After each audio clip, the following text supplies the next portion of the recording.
What's good, everybody? This is Dario Hunt from Living Life Fearless. Welcome back to another entry into my Let's Talk Music series, where I give my general thoughts and opinions about some of the latest, projects, mixtapes, EPs, albums, and whatnot that have come out over the last couple of weeks. But before we get right into it, as always, if you are liking these videos, please smash that like and subscribe button for us, as it helps us out greatly.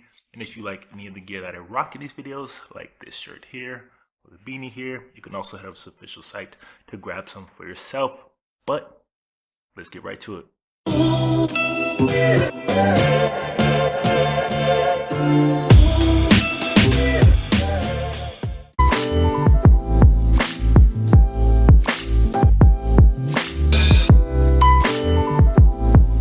For everything people might say about him, how he's a little bit corny and cringy and, a little self-inflated, he almost always delivers when it comes to the projects. And if you have heard any of his last few albums, then you kind of know what to expect here already. His music, particularly his content, is becoming a bit familiar and formulaic to the point that he might really want to start thinking about shaking things up.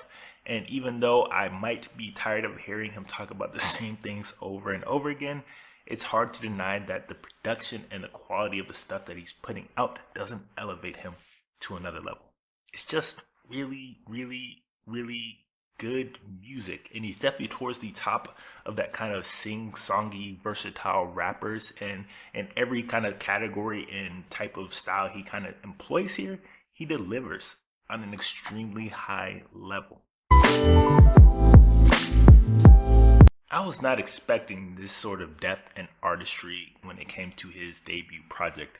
He certainly feels like somebody who has been out for quite a long time and who knows what he's doing. There's a sense of purpose in all of the songs here, and to the music and just the general flow of the project. And I can definitely hear some of those Kendrick Lamar comparisons that have been thrown his way, particularly kind of with their rhyme flow and scheme and, vocal inflections. But albeit a far less seasoned version of that sort of Kendrick Lamar. But there's definitely that hip hop West Coast flavor to him, and there's definitely more of a conscious approach to his music than one would expect from somebody who came off a reality TV show, basically. So put all those preconceptions aside, and you just get a project that is full of layers upon layers upon layers, and a star who shows very encouraging signs, who, if backed by the right people, a la somebody like a TDE, has everything that is needed to be a real rising star and force in hip hop.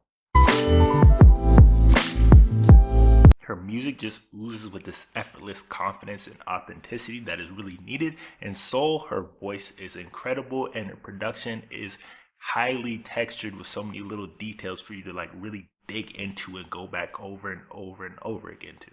Not to mention that Tattooed Tears is one of the best songs that I have heard all year. Not to mention, if you have seen any of her music videos, which I highly recommend you do, then you would know that she is the whole package. And this project is just another very solid and impressive building block on the road to the next level for her and her career.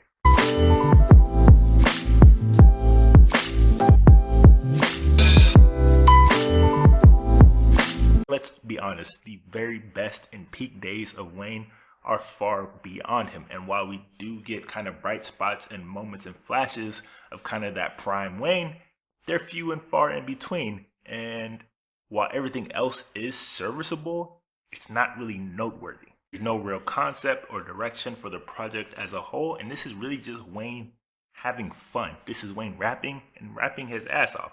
While his content hasn't evolved much at all since, those peak days, his wordplay is still pretty strong. And there was a moment in his career where people were questioning if he still had it as a rapper. But I think, this album and the last album have really put that to rest, because his wordplay has been impressive, if the content has been a bit whatever. It's just that at 24 tracks of just hearing him just rap about kind of pointless things can be a bit wearing. And while the production is generally solid, there's nothing that is just wow. There's nothing that would really make me place this among the top in his extensive catalog. So much so to the point that I really haven't revisited it that much since it's come out, and honestly haven't heard people talking about it that much since it's come out. So it's always great to hear Wayne back and rapping and free and having a good time with music. It's just I wish he kind of put more thought and effort into it. They've basically been on a full-scale rebrand. And while everything in our daily lives seems to have become more and more politicized, particularly in this current day and age, they've really been pushing back against that. And I think this is kind of the culmination of all those years of kind of trying to rebrand themselves, because this is an extremely short, extremely energetic, extremely poppy album that doesn't really try to say anything. And while that is kind of refreshing in this time period, it's also like eating candy. It's nice in the moment, but after, it's kind of empty calories and it doesn't really stick with you.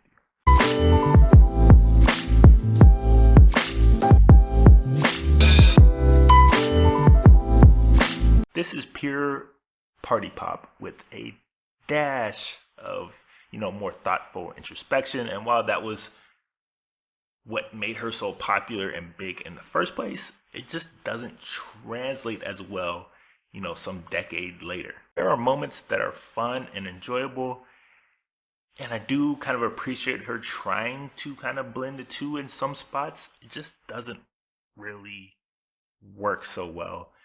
And like I said, while that was what she was doing at the peak of her kind of career, which was very early on, in the landscape of things, it just sounds a bit dated. The whole project is really him just trying to kick game to sort of the younger generation, as he is sort of a OG and elder statesman in hip hop now. But that's never been his strong suit. He has always kind of incorporated that into his music and sort of that kind of street knowledge and street motivation type of lane. Nowhere near Young Jeezy's Thug Motivations lanes, but that's not what we've known him best for. And I say that because he's not a particularly great rapper.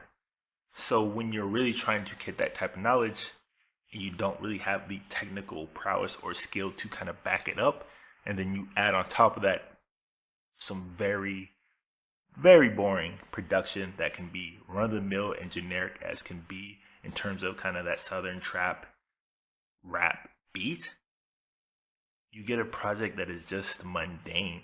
But that's it for this entry into my Let's Talk Music series. I know a lot of you have been spinning these albums for the past few weeks or so now, so I really want to know what you guys think about these projects. What do you guys think about my thoughts about these projects? Are there any albums that I missed that I should be kind of checking out and talking about? Or is there anything that you want me to talk about in the future? Let me know in the comments down below.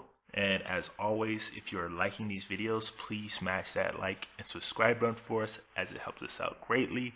And if you like any of the gear I rock in these videos, like this or this, you can also go to the official site. But until next time, stay up, keep bumping that music. I will catch you guys soon. Peace.